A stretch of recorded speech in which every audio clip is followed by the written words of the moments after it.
Hello students, class 12th day 14th video 16th आपकी unit atom and nuclei का आज हम पढ़ेंगे अल्फा डिके। जैसा कि आप जानते हैं हमने सोडी फजांस डिस्प्लेसमेंट रूल पढ़ा था।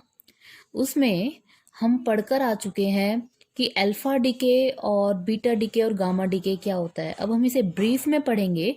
अल्फा डिके कैसे होता है, क्यों होता है, बीटा डिके कैसे होता है और गामा डिके कैसे होता है।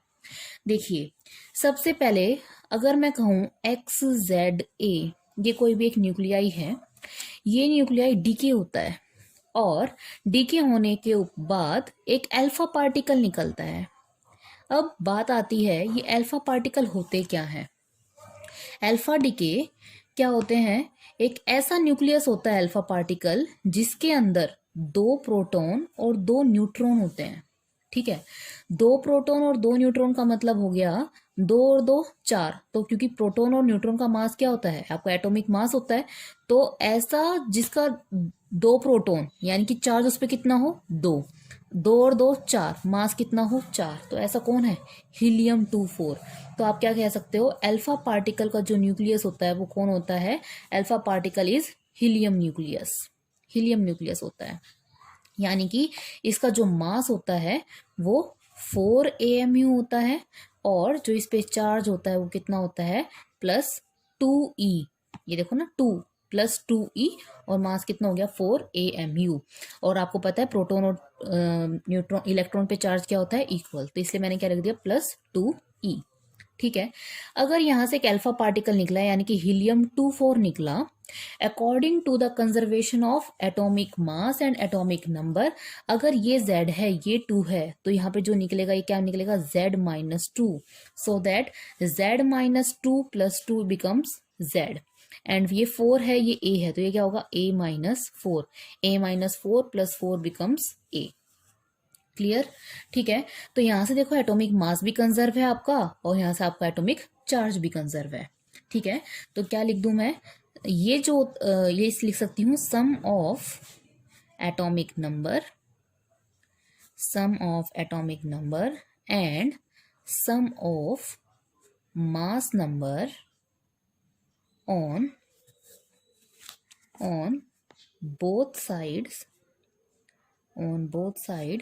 must be equal, must be equal। ठीक है, जो ये होता है इसे कहते हैं हम पेरेंट न्यूक्लियाई, है ना, ये बता चुकी हूं मैं आपको प्रीवियस वीडियोस में। और ये जो होता है ये आपका क्या होता है डॉटर न्यूक्लियाई, और this is called helium nuclei, या फिर जिसे हम क्या कहते हैं अल्फा पार्टिकल।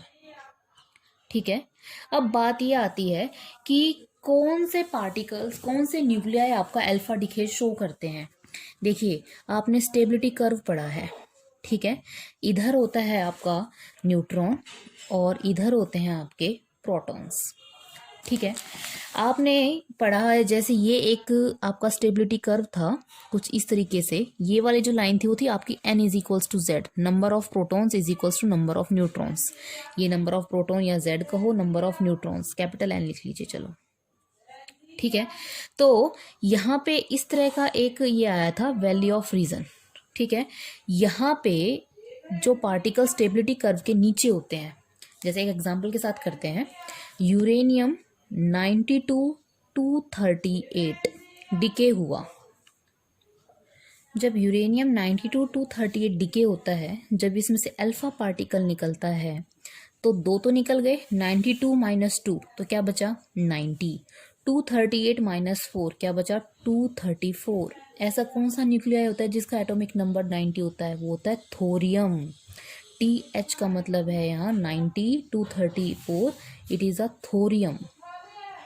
ठीक है, अब ऐसा क्या हुआ कि ये इसने अल्फा पार्टिकल एमिट किया। देखो ये जो है ये आपका है स्टेबिलिटी कर्व। ठीक है, अब स्टेबिलिटी कर्व में मैंने आपको बताया था न्यूट्रॉन से प्रोटॉन रेशियो, है ना, न्यूट्रॉन टू प्रोटॉन रेशियो निकाल लेते हैं। ठीक है, न्यूट्रॉन टू प्रोटॉन रेशियो निकालते हैं पहले यूरेनियम का। न्यूट्रॉन कितने हैं इसमें 238 - 92 और प्रोटॉन कितने हैं 92। ठीक है, ये यूरेनियम 92 238 का निकाल रहे हैं।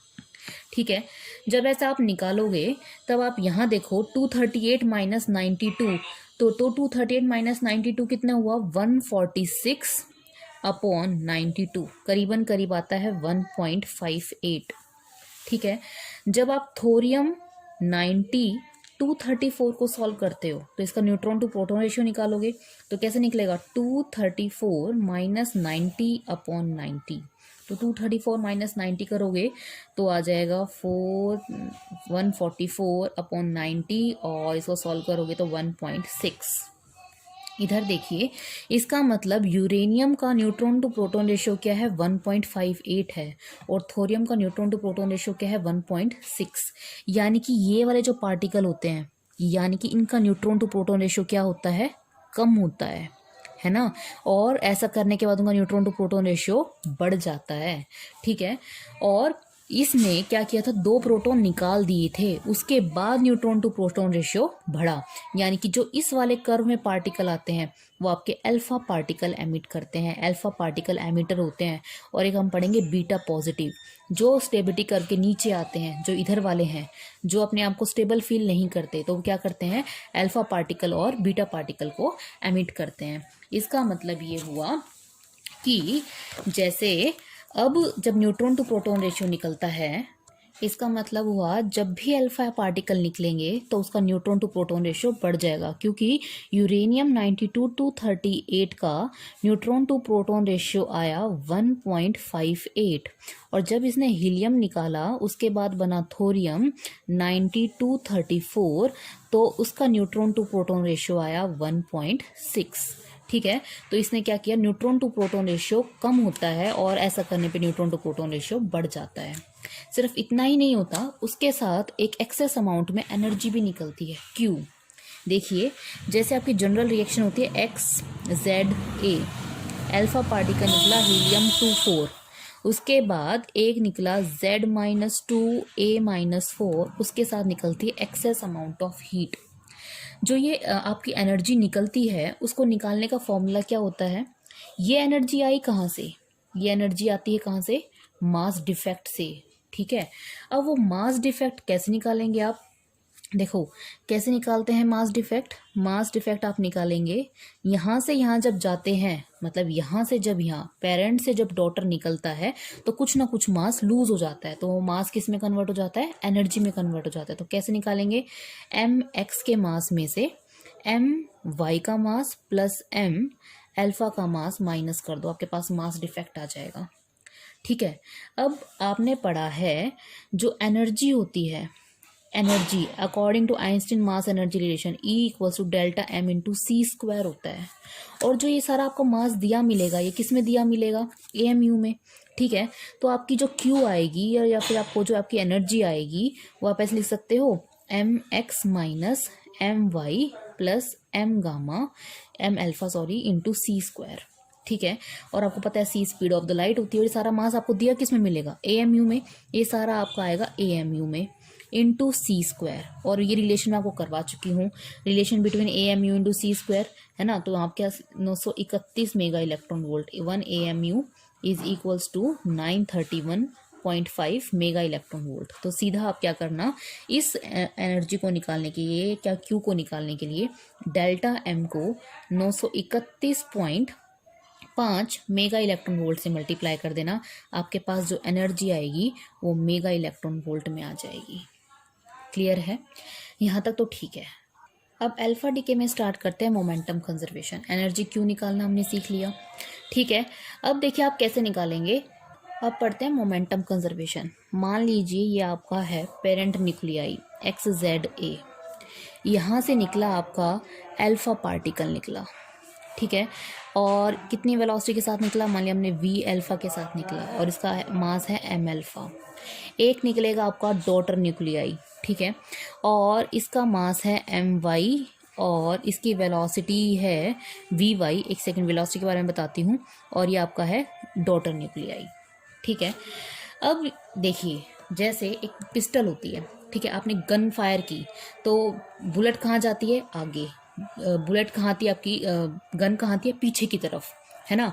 मोमेंटम कंजर्वेशन यही होता है, बिफोर फायरिंग और आफ्टर फायरिंग मोमेंटम क्या रहना चाहिए, कंजर्व रहना चाहिए। तो यहाँ भी क्या होना चाहिए, before momentum equals to before alpha decay, before alpha decay momentum is equals to after decay, यही होना चाहिए। ठीक है। अब यहाँ पे जो ये एटम, ये जो न्यूक्लियाई है, इसने अल्फा पार्टिकल निकाला आगे की तरफ। अगर अल्फा पार्टिकल आगे की तरफ निकालेगा, थोरियम कहाँ निकलेगा, पीछे की तरफ। अगर इसकी वेलोसिटी आगे की तरफ, तो इसकी वेलोसिटी कहाँ आएगी, पीछे की तरफ आएगी, वी वाई। आ रही समझ में। ठीक है। ये किस में कन्वर्ट हो गया, मतलब एक्स किस में कन्वर्ट हो गया, X is converted into alpha and Y. X तो अब खुद तो बचा ही नहीं, एक्स किस में कन्वर्ट हो रहा है, अल्फा में और वाई में कन्वर्ट हो रहा है। ठीक है। अल्फा पार्टिकल कहाँ निकल गया, आगे की तरफ, और थोरियम कहाँ निकला, पीछे की तरफ। ठीक है। अगर इसकी पार्टिकल की वेलोसिटी आगे की तरफ वी अल्फा, तो पीछे की तरफ कितनी आ जाएगी, वी वाई। ठीक है। तो इनिशियली मोमेंटम क्या होगा, mass into velocity, mass of X into v of X is equals to mass of alpha particle, velocity of alpha particle, plus mass of Y daughter nuclei and velocity of daughter nuclei. अब ये particle starting में कहाँ पे था, rest पे था। Rest पे था तो इसकी वेलोसिटी कितनी हो जाएगी, वी एक्स, जीरो हो जाएगी। तो ये आ जाएगा zero is equals to m m alpha v alpha. इधर देखिए ये वी वाई उस डायरेक्शन में वेलोसिटी वेक्टर क्वांटिटी है, मोमेंटम एक वेक्टर क्वांटिटी है, तो m minus m Y v Y. तो मैं इसको ऐसे लिख सकती हूँ, m Y v Y is equals to m alpha v alpha, ये होना चाहिए। ठीक है। इसका मतलब क्या हुआ, momentum of daughter nuclei is equals to momentum of alpha particle, इसको नाम कह दूं मैं इक्वल्स टू पी। आई बात समझ में। तो मोमेंटम कंजर्वेशन क्या कहता है कि जब एक पेरेंट न्यूक्लियाई डॉटर न्यूक्लियाई में कन्वर्ट हुआ with the help of alpha particle, तो अल्फा पार्टिकल आगे की तरफ गया और थोरियम कहाँ आया, पीछे की तरफ आया, जिसे हम डॉटर न्यूक्लियाई कह रहे हैं। ठीक है। ये अब खुद तो कुछ बचा ही नहीं है, किस में कन्वर्ट हो गया, अल्फा में और डॉटर न्यूक्लियाई में कन्वर्ट हो गया। अब बात करते हैं kinetic energy conservation. Kinetic energy conservation ये क्या है। अब काइनेटिक एनर्जी आपको पता होती है हाफ एम वी स्क्वायर, ये होती है। देखिए अब काइनेटिक एनर्जी कंजर्वेशन, काइनेटिक होती है आपकी half M we square. Equation थी X Z A, helium 2 4 alpha निकला और एक डॉटर निकल गया जेड -2 और ए माइनस के 4 प्लस क्यू। क्यू क्या है, आपकी एनर्जी जो रिलीज्ड हो रही है, energy released mass defect multiply by C square. अब ये जो एनर्जी है ये किस किस को मिलेगी, ऑब्वियसली अल्फा पार्टिकल को और डॉटर न्यूक्लियाई को मिलेगी, क्योंकि वो खुद कन्वर्ट हो गया है। पेरेंट न्यूक्लियाई खुद कन्वर्ट हुआ है किस में, अल्फा में और डॉटर न्यूक्लियाई में। तो ये एनर्जी किस किस को मिलेगी, इसको और इसको। तो ऐसे लिख सकती हूँ मैं, Q is equals to kinetic energy of alpha particle plus kinetic energy of daughter nuclei. अब आपने एक रिलेशन पढ़ा है किसमें, काइनेटिक एनर्जी और मोमेंटम में रिलेशन पढ़ा है। What is the relation between kinetic energy and momentum. Kinetic energy होती है आपकी हाफ एम वी स्क्वायर और मोमेंटम होता है आपका m इंटू वी। ठीक है। तो अब मैं क्या करूं, इस काइनेटिक एनर्जी में मैं half M we square M से मल्टीप्लाई कर दूं और m से ही डिवाइड कर दूं। ठीक है। तो kinetic energy is equals to क्या बन जाएगा, m square V square upon 2m। ये क्या हो गया, m वी स्क्वायर यानी कि p square upon 2m। This is the relation between kinetic energy and momentum. तो मैं यहाँ ऐसे लिख सकती हूँ, momentum p square upon 2m है, तो p alpha square upon 2m, m है ना, m किसका, काइनेटिक एनर्जी अल्फा की निकाल रहे तो मास भी अल्फा का, plus p Y square upon 2m Y daughter nuclei और ये आपका q। अब यहाँ से आप एक काम कीजिए, 2 को कॉमन निकाल के और उधर ले जाएं। ठीक है। तो ऐसे निकालोगे, Q is equals to 1/2 P alpha square upon M alpha plus P Y square upon M Y. 2 चला गया वहाँ तो आ गया 2Q is equals to P alpha square M alpha plus P Y square upon M Y daughter nuclei का mass. ठीक है। अब आप क्या करें, यहाँ इसका एलसीएम ले लें, एम अल्फा एम वाई। क्या आ जाएगा यहाँ, P alpha square M Y plus P Y square M alpha. ठीक है, अब इस एम अल्फा एम वाई को वहाँ ले जाएं, 2q M alpha M Y equals to P alpha square M Y plus P Y square M alpha. ठीक है, तो यहाँ से अब पी अल्फा और पी वाई हमने कंजर्वेशन में बताया था, P alpha equals to P Y equals to P, इसे पी के इक्वल पुट कर दें तो 2q M alpha M Y is equals to P square M Y plus P square M alpha.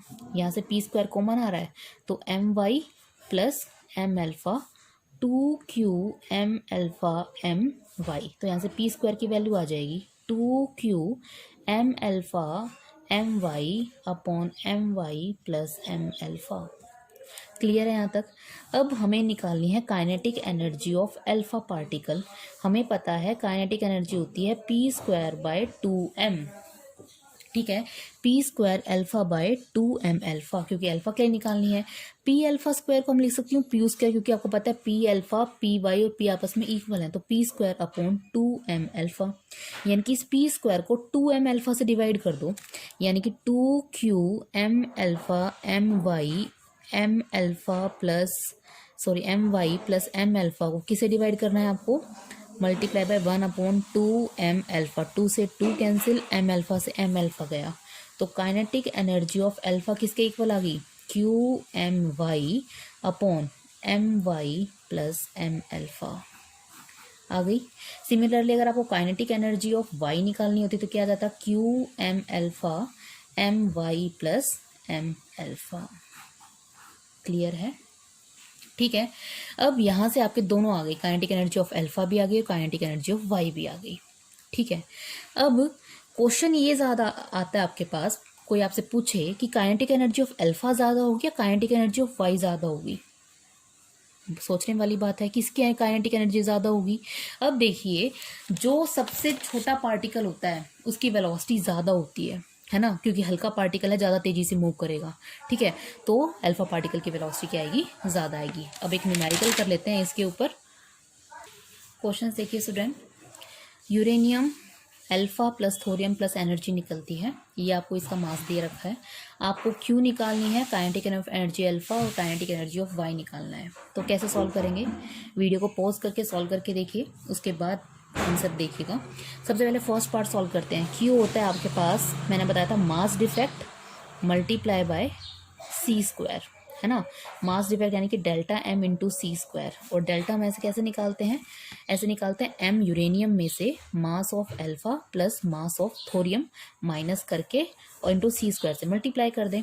Uranium का मास कितना दे रखा है 238.0508 माइनस मास ऑफ अल्फा 4.002 और mass of thorium plus 234.043 into C square. ठीक है, जब इसे आप सॉल्व करोगे तो आपके पास एनर्जी आ जाएगी 4.28 मेगा इलेक्ट्रॉन वोल्ट में आ जाएगी। तो आपका ये फर्स्ट पार्ट सॉल्व हो गया। सेकंड पार्ट आपको निकालने क्या है, kinetic energy of alpha particle, और इसका फॉर्मूला क्या था, Q mass of Y M alpha plus M Y. ठीक है, क्यू आपने निकाल ली 4.28, एम वाई मास ऑफ आपको वाई दे रखा है, वाई क्या मतलब daughter nuclear 234.043 upon M alpha plus M Y 4.002 plus 234.043। आप इसे सॉल्व करेंगे तो आएगी 4.03 मेगा इलेक्ट्रॉन वोल्ट। अगर आप निकालनी है आपको third part kinetic energy of Y, formula लगाएंगे Q M alpha plus M Y, जब इसे सॉल्व करेंगे तो अप्रॉक्सीमेटली आएगी 0.25 मेगा इलेक्ट्रॉन वोल्ट। स्टूडेंट्स अब चेक कीजिएगा, energy kinetic energy alpha particle की कितनी आई है, करीबन 4 मेगा इलेक्ट्रॉन वोल्ट, और इसकी 0.25 मेगा इलेक्ट्रॉन वोल्ट। बताओ किसकी काइनेटिक एनर्जी ज़्यादा है, अल्फा की ज़्यादा है। यही मैंने कहा था कि जो पार्टिकल जितना कम होगा, मतलब जिसका जितना मास कम होगा, वो ज़्यादा तेज़ी से जाएगा। जैसे एक बुलेट है, आपने गन फायर मतलब एक गन चलाई, तो बुलेट कहाँ जाती है? आगे, बहुत तेज़ी से निकलती है। और गन इतनी पीछे तो आती है, रिकॉयल तो होती है गन, पर इतनी स्पीड से नहीं होती है, मतलब इतनी वेलोसिटी से पीछे की तरफ नहीं होती है। तो यहाँ पे बुलेट जो निकली है आगे, वो कौन है? अल्फा। तो अल्फा की वेलोसिटी क्या है? ज़्यादा। इसलिए ज़्यादा वेलोसिटी होने के कारण इसकी काइनेटिक एनर्जी क्या है? बहुत ज़्यादा है। क्योंकि काइनेटिक एनर्जी क्या होती है? Half M we square. जब इसकी वेलोसिटी बहुत ज़्यादा है तो इसकी काइनेटिक एनर्जी भी क्या होगी? बहुत ज़्यादा। अब जो आपकी थोरियम है, जो रिकॉयल हुआ, जैसे गन रिकॉयल होती है, थोड़ी सी रिकॉयल होती है, तो इसकी काइनेटिक एनर्जी भी कैसी है आपकी? बहुत थोड़ी है। इसलिए अल्फा पार्टिकल की काइनेटिक एनर्जी ज़्यादा होती है as compare to daughter nuclei. तो फ्रेंड्स, इस वीडियो में हमने पढ़ा आज आपका पूरा अल्फा डीके के बारे में कंप्लीट पढ़ लिया, सोडी फजांस डिस्प्लेसमेंट रूल से निकाल के। अब हमारी जो नेक्स्ट वीडियो आएगी आपकी वो पूरी बीटा डीके के ऊपर होगी। ठीक है students, till stay home, stay safe. Thank you.